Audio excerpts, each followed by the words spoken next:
Hey guys, how are you doing? This is Zed from Zed Outdoors and I hope you're having an awesome day. So today I've come down to see friend and talented craftsman Mick Rand. Mick, how are you doing? I'm great, thanks Zed, thanks for coming along. Appreciate you having me down. So how I first met Mick is through mutual friend Deborah Schneebly-Morell. If you're familiar with my channel, you would have seen previous videos I filmed with Deborah, a very talented spoon carver. Now Deborah runs an allotment and Mick also is on the same allotment. They're actually neighbouring plots. Now we're here at his allotment here in London to film.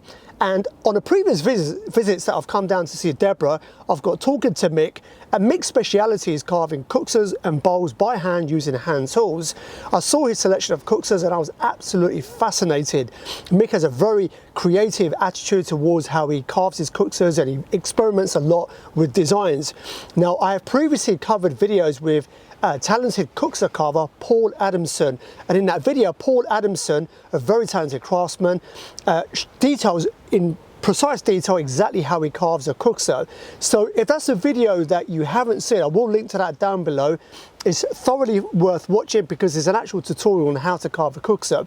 Now what Mick has done, he's taken the whole concept of carving kuksas and bowls, and like I said, he's been very playful in how he does that. So when I initially saw Mick, I was like, dude, would you be up for doing a video where we just simply look at your selection of kuksas and bowls? And the reason for that idea that I had was for those of you watching who are either carved previously kuksas and bowls or you're looking to carve, this video will hopefully provide a little bit of inspiration in terms of designs and whatnot that you could contemplate yourself. So Mick very kindly agreed. He doesn't normally do videos, right? So, so he was like, eventually he was like, look, let's do it. If it helps others, that would be awesome. So what we're going to do in this video, we're going to be simply looking at the selection and myriad of carvings in terms of kuksas and bowls that Mick has carved by hand using hand tools. Now, hopefully if we get time today on my visit down, we're actually going to form potentially one or even two more videos following on from the Kuksa format. If those videos are out by the time you're watching this video, links to that will be down below. Needless to say, we'll also be putting a link down below to Mick's Instagram and also his website. Highly mean the world to me if you gain any value from this video whatsoever to give him a follow on Instagram and to check out his website also. So what we're going to do now in this video is going to be a very relaxed, laid back look at the myriad of carvings that Mick has. So I hope you enjoy this video where we're going to be looking at a selection of hand carved kuksas and bowls by Mick Rand.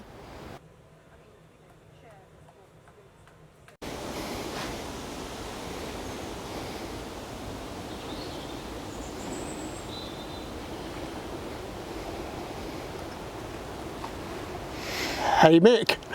How's that? So we're looking at a beautiful selection here of kuksas and bowls that you carve yourself. Just before we dive into that, how did you begin carving kuksas and bowls yourself?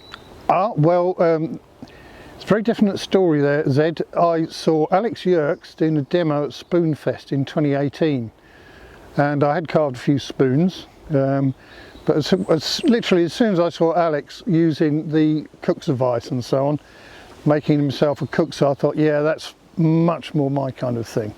And so what I did in the aftermath of that is I found some old bits of oak wood and I made myself a Kuksa vice, which I hope we'll have time to have a look at later on today.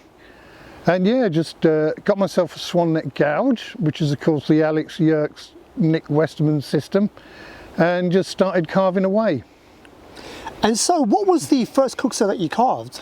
Well, the first one I ever made, Zed, was this one, carved out of a bit of spalted sycamore. Now, one of the things I used to like to do with spoons, which caused a modicum of controversy, was they whistled. So, this is the first Kuksa I made, and yes, it does whistle. There's a story with this one. I made it to go to Fiend Lamb at J. Mickleburgh's in Brittany 2019 and I hadn't used it, and I sat down right next to Jan Harmter Brugger, who I'm a great fan of. I thought, oh yes, I'll show it, Anyway, so I filled it with water. First thing it did was it cracked right down there, and I was trying to drink out of it. I thought, what's this water going everywhere? This spalting created a weak point. What I've since done is repaired it. It's the only one I've ever repaired with this ebony wedge. Makes quite a nice contrasting repair, and that's the first one I ever made. Excellent. And what was the next one then we look at on the table over here? Well, what I started to do, Zed, almost kind of straight away, and one of the things that I'll talk about is the extent to which really I have quite quickly departed from the traditional Kuksas style. You know, I know the debate rages about what you can call a Kuksa and what you can't. We can have a look at one later, which would definitely qualify as a Kuksa because it's made out of a burr. Now, shall I do that one? Yeah, next? let's do that. I've had this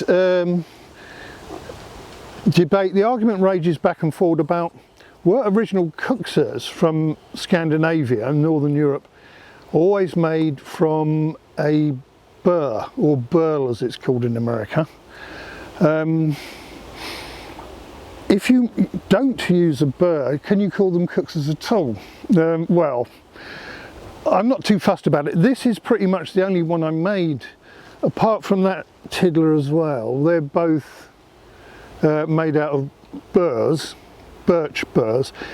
The thing about that is I actually had to buy these on eBay, and I felt it wasn't quite in the spirit of this kind of wood carving to purchase your timber. You just get what you can find, you know. But in fact, this is the one that I use when we have our spoon workers meetings, because it's a burr. I'm not scared about pouring boiling water in it. Yeah, it's a bit grubby actually. I didn't wash it after the last time.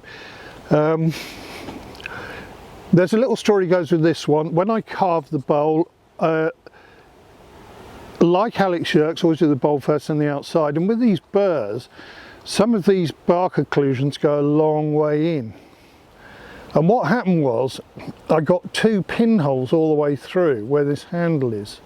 And originally the handle was part of the burr, it came out to there, and I was kind of quite furious with myself. And I thought, oh, I was just going to chuck it away. But no, what occurred to me is I made a separate handle out of a different piece of wood, and this is just a piece of ebonized lime wood. I could fill in the holes under here, so the purpose of this handle is basically to cover an error. Again, would Kuksas ever have ebonized lime wood handles on with little brass screws? Who can say? But I suppose, yeah, you could call that one a proper Kuksa. I'll put that back there. Anyway, as I say, this is the first one I made, and I was soon playing around with shapes. This one, I love this undercut rim because it means you can get a lot nicer profile on the outside, fairly even thickness. And yeah, I've kind of kept the prow that you get with Kuksas, but in this case and on some of the others it's almost kind of vestigial, which is just there because that's what Kuksas are supposed to have. Got into that. Again, I started playing around with a handle, another whistler. And with that whistle, what do you do? Do you drill the hole in once you've carved the outer shape? Yeah, it is a cheat. My main cheat is I use a pillar drill, which somebody gave me, I've got at home. When you first got your piece of wood, you drill the hole first. And as long as the hole's in the right direction, you can go quite thin all around it. Then you carve a notch. What you need is a sharp edge on there, and then I don't know if you can see that, as you put a little wooden plug in. Basically the way you make any wooden whistle, like that. I have made a few that whistle, but I've kind of, well, it's changing all the time. I haven't made one recently that's got a whistle built into it. So there's that one. And what wood is that? This is sycamore. And do you have preferred woods that you make your Kuksas from, or do you just play around with different types? Well, here in London, the wood we use is basically tree surgery waste. So you use what you can get. I am particularly fond of birch, if I can get it. Sycamore, of course, is London's commonest tree, because it self-seeds very easily all over the place, and that's the wood we mostly use. Another one I love is beech. This one here, and this is something else I started to muck around with, fitting antler handles, because I'd seen somebody do that on Facebook, and they were making spoons with handles. This is a big old chunky piece of beech that Richard Roberts over at the Wall Garden in Bedford's Park got me. And what you do is you carve it, but you leave a dowel poking out, and oh sorry, there, and then you drill a hole into the spongy middle bit of the antler and then glue it on, so you're effectively making a kind of a composite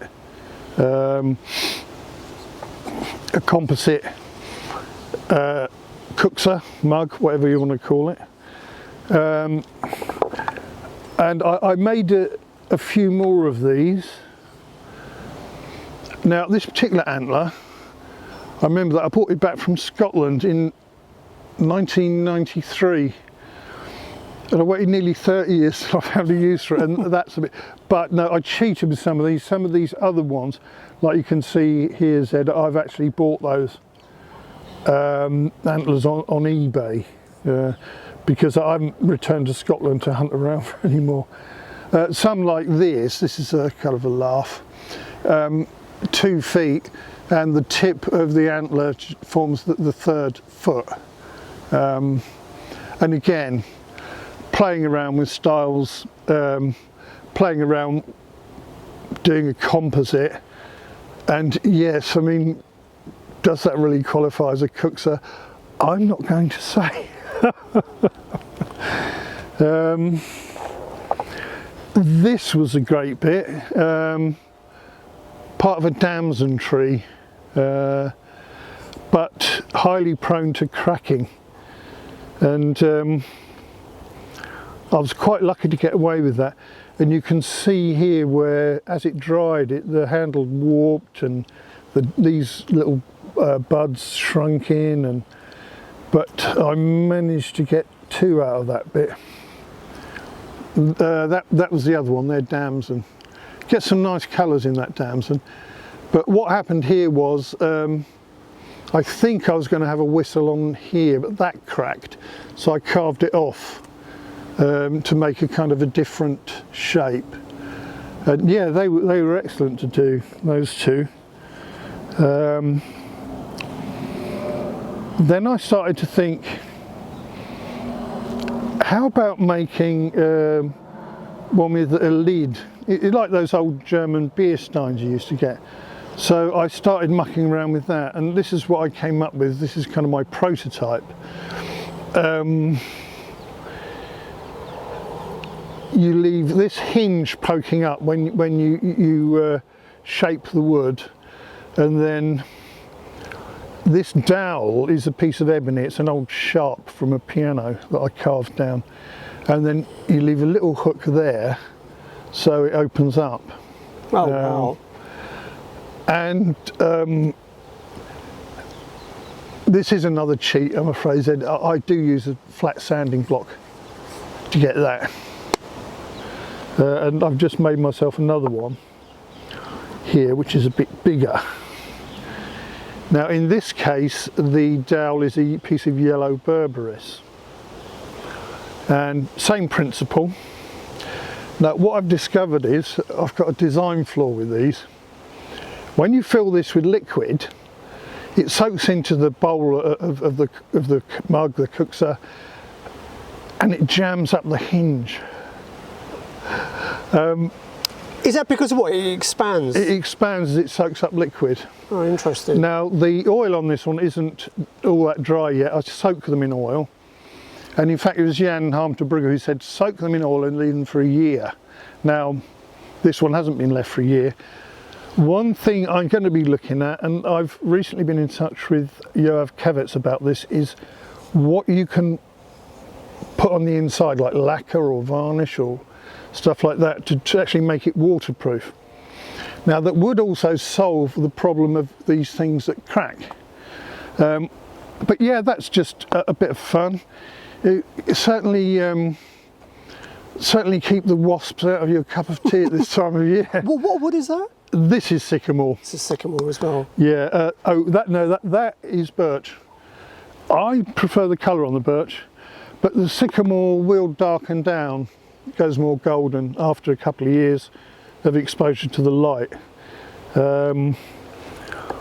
So yeah, I tried that, and then I thought, well, if you could do a hinge, why not do one that slides the other way? And this is another piece of excellent beech that Rich Roberts got for me over at the Walled Garden. So with this one, it's got this, afraid it is a bit covered in fluff, I was carrying it in a Hessian sack. This one's got a little pin. You remove the pin,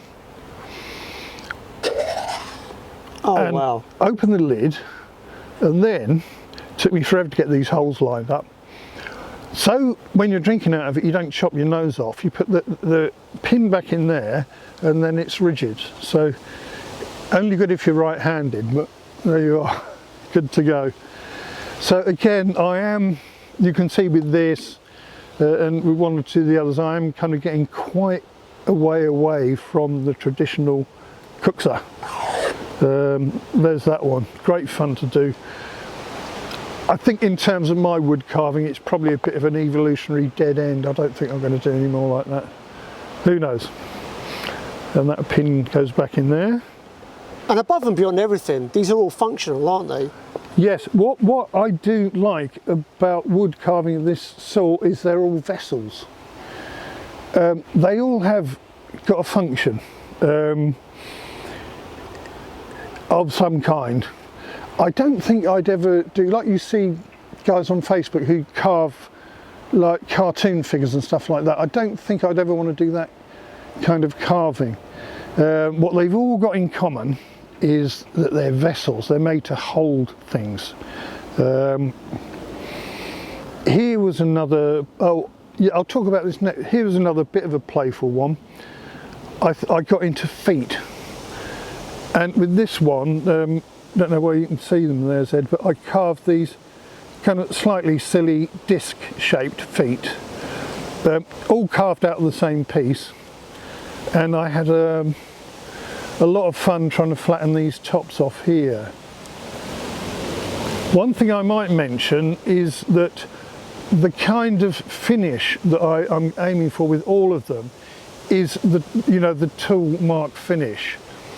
I don't want to get into the whole world of sandpaper, and I know that's not approved of really in this type of wood carving, and I quite like that, because I think when people see them, if they look up close and you can see the individual facets and tool marks and stuff, it will give you a clue to how they're made.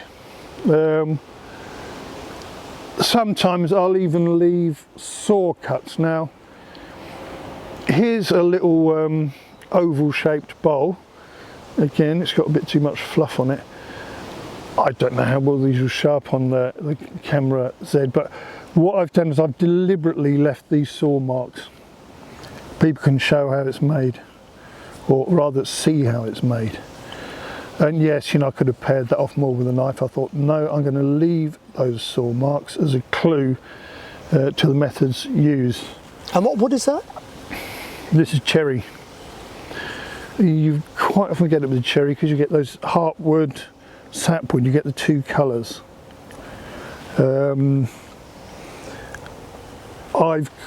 Here's another bowl which is cherry, heartwood and sapwood. Now one thing I might say here is, because years ago I did lessons in watercolour painting, and the guy there used to always say the material has got a life of its own, which kind of intrigued me at the time, but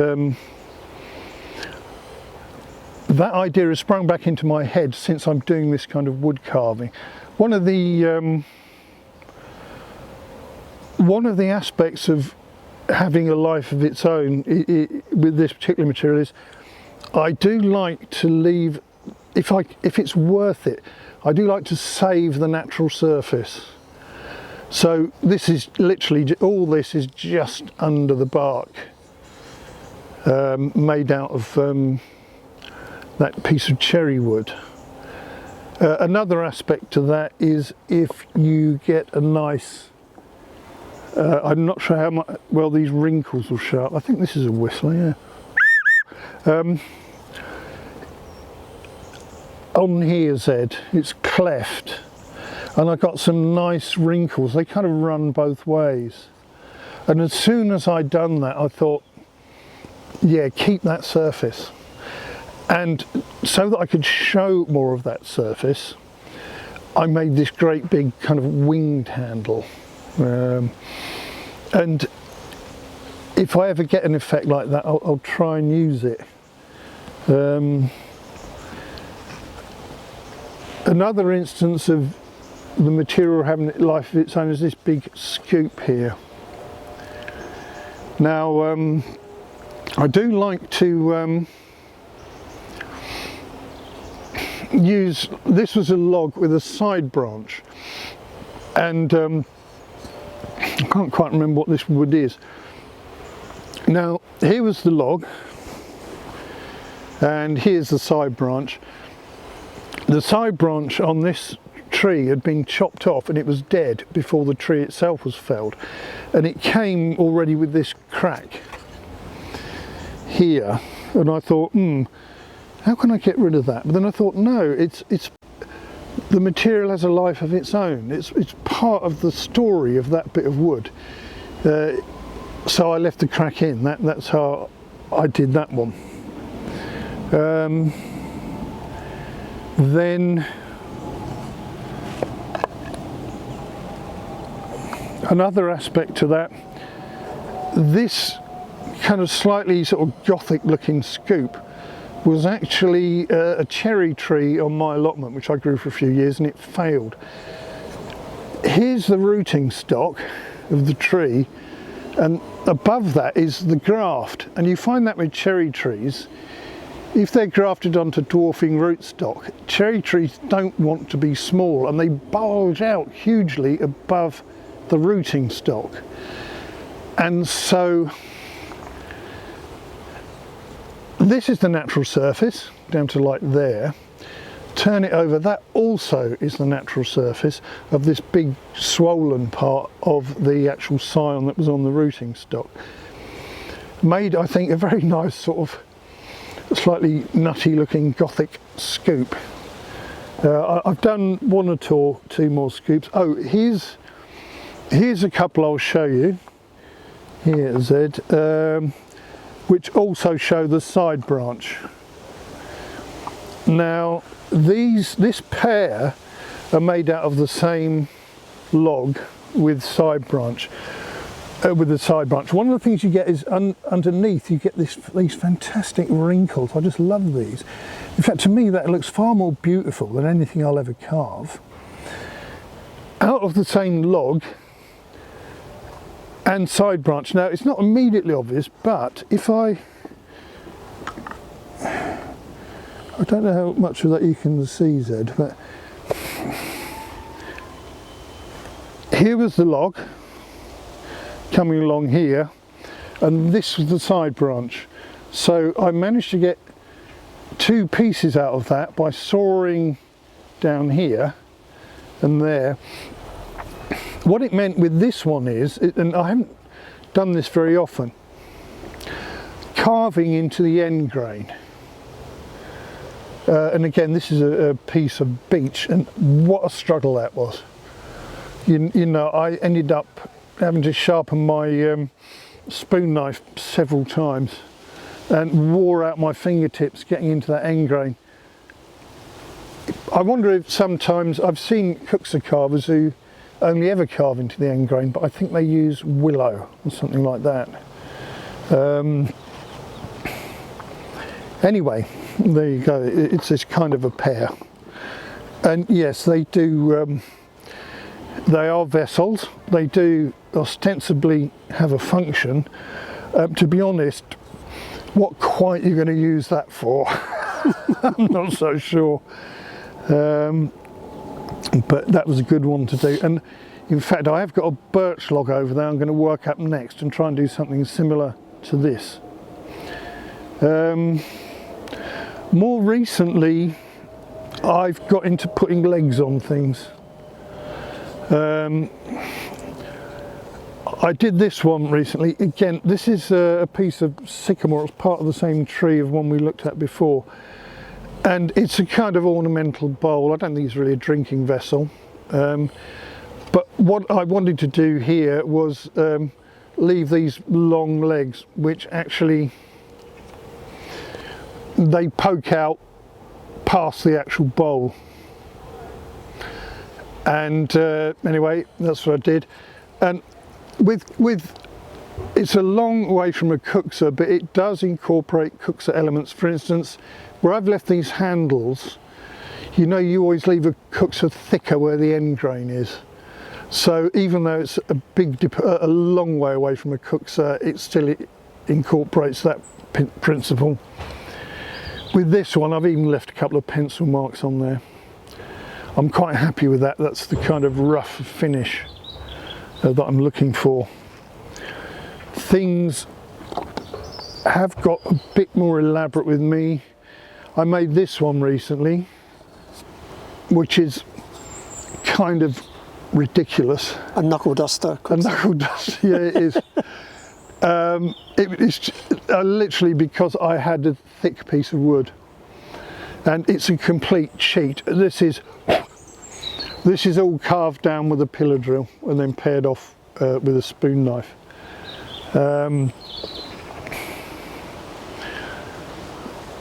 Another thing with a lid.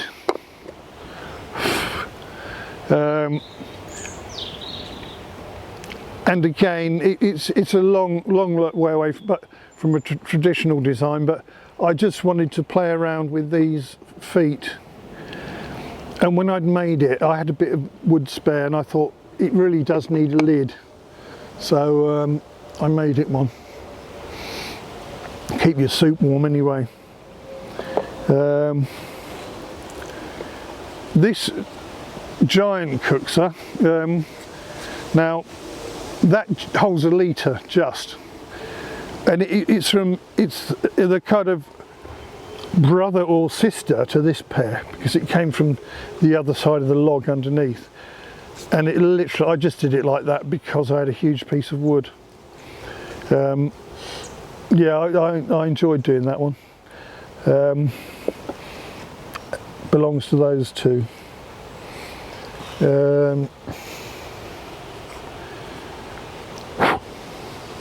Slightly wacky handles. Again, I don't think a traditional Kuksa handle tends to be quite plain, but I do like it, experimenting with these. Now obviously I'm using my pillar drill here, the cheat. I'd have a hell of a job if I was trying to carve these by hand, but yeah, kind of fits. You might notice on some of these things, Zed, they've got a hole. That's because people often hang them around their neck. They put string through. There's an example, which I've just stuck a bit of leather on there. Another whistler. Ooh. You can get into making cordage. To return to this one, the first one we looked at, this is a piece of cordage I made out of lime bast a few years ago. And I do want to get back into this so I can make cordage for some of them. Last year I grew a load of, what do they call that stuff, flax on the allotment, which I'm going to experiment with making cordage. More recently, I suppose I've got a bit more elaborate. I made this flask. I call it the cider flagon. And it's made out of 3 pieces, 2 dome shapes and a central piece, all hollow of course, hollowed out. and then got a bit of dirt on it. You have to sand these surfaces really flat and then join together with these pins. Now I have to say I didn't make the pins. They're dowels that I bought. I can carve them, but these are 4mm dowels, but because there was 24 of them and I had them left over from something I was making years ago, I used them rather than making them by hand. What is this made from? This is the same sycamore as we looked at. It's the same log as that one and that one, those two. And it's something we got a few months ago from a tree that had been felled up the top of the hill in Highgate Village. And I'm not much of an expert on wood, but I think this is what they call comp wood. It was a huge, great fat log from the bottom of the tree. And you know, it's in, when the wind blows, it's in compression. And it was, for sycamore, it was very hard to carve. It was very dense. I hope, so I hope it means there's less likelihood of cracking with this.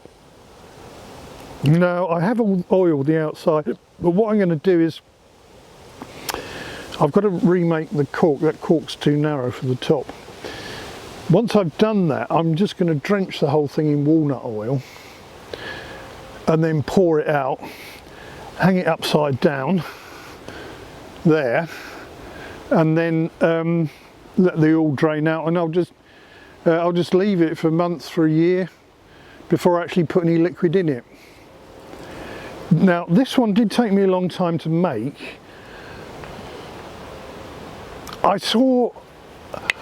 fleetingly saw a picture of somebody who made something like this. I think it was on Facebook.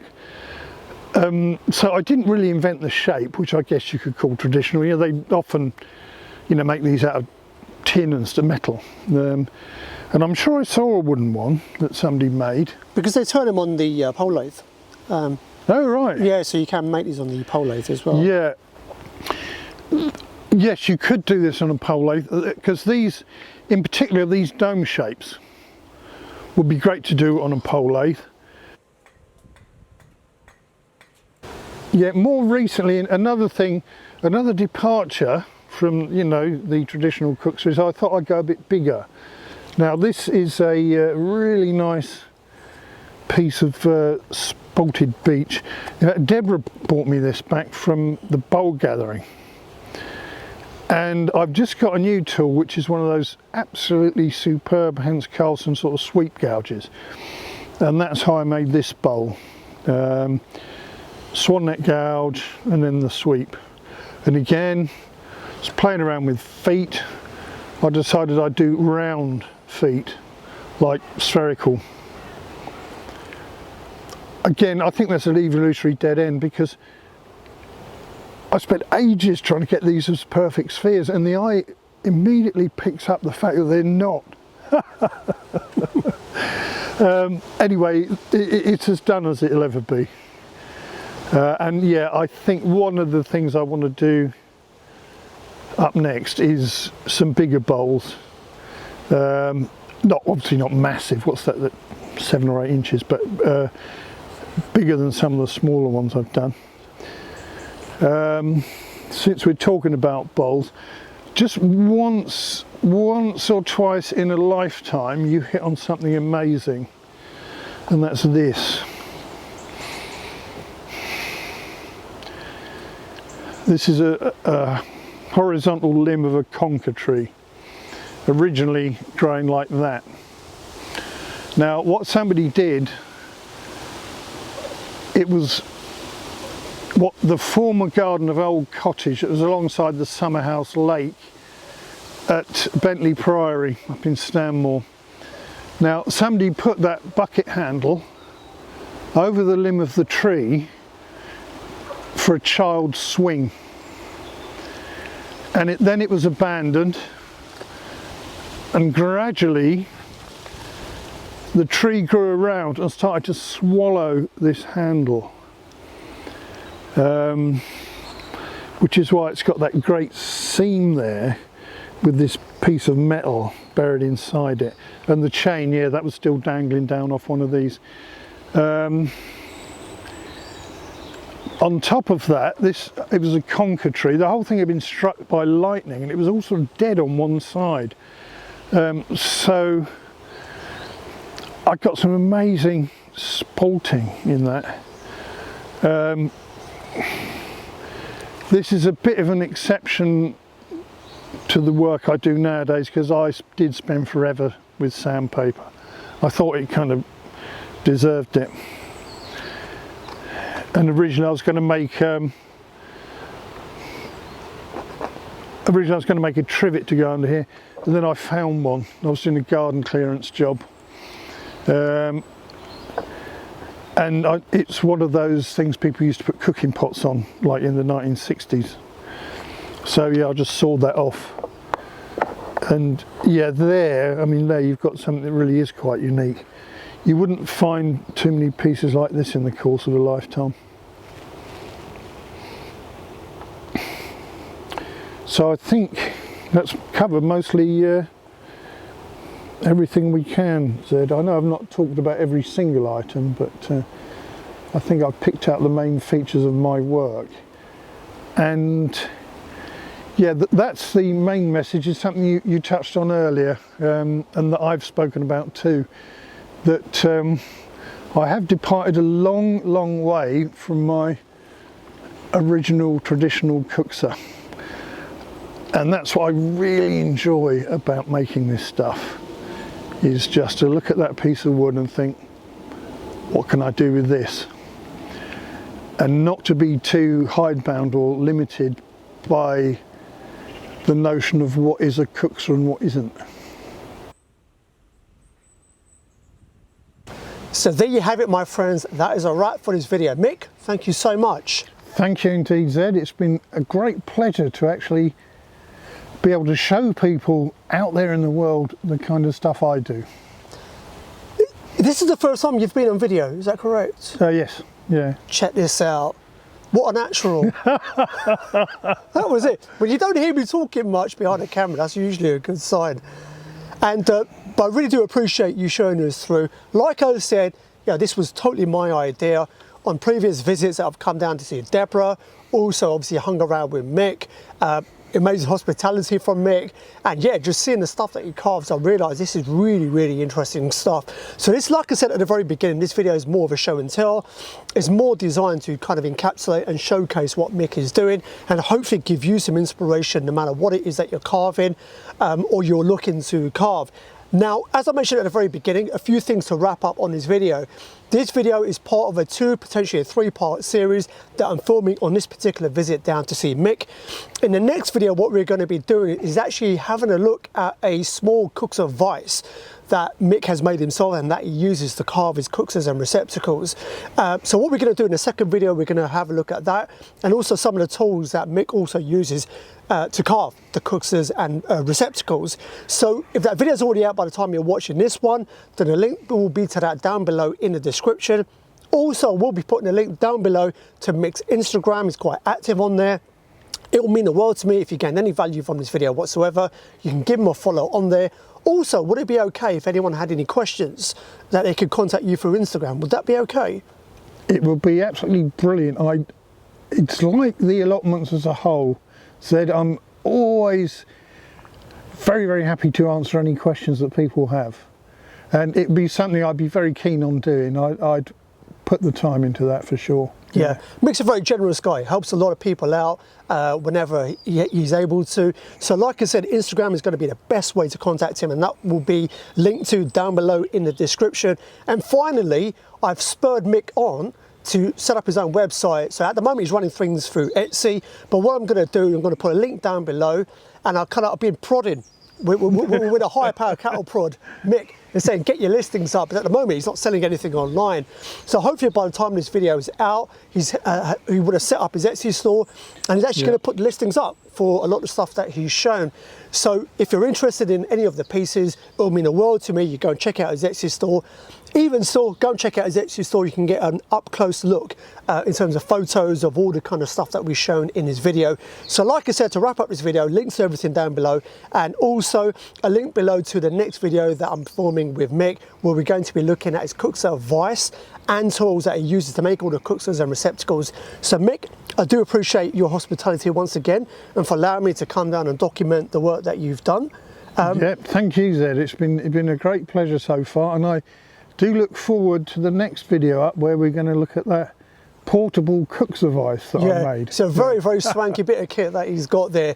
So yeah, we're going to be showing that in the next video. Links to everything down below. And as always, I really do appreciate you watching, and I hope whatever you're doing, you have a blessed day, a blessed week ahead. For myself, Zed Outdoors, and Mick Rand, peace out.